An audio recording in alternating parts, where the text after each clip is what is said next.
بعتها لزارع على قد محضر بإيقاف التعامل على التوكيل رقم 1 384008. إذا أنت حفظت رقمه؟ لمحته كده سريعا. المهم بس خليها هذا التوكيل الصادر من شهر عقار الجيزة لصالح الصحر إبراهيم متولي البرسوسي، قد تم إلغاؤه من قبل رؤوف عبد الحميد حسني السيد اعتبارا من اليوم، ويجوز استخدامه نهائيا. لمحته سريعا كده؟ مش بعيد تكون أنت اللي عامله.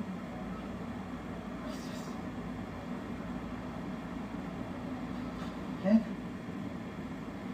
أنا أول ما أقول العموما أروح ألغي التوكيل ده يا عم.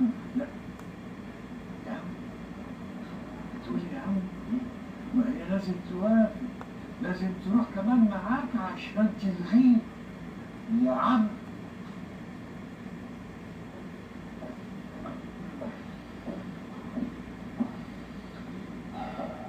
ربنا يرحمك يا عم. بص كده يا جدع، باين ان بابا المذيع ولا شكلها غريب. وريني كده يا حبيبي. زي الفل، 100 100. ايديك تتلف في حرير. هو بتجيب حقنة في صيدلية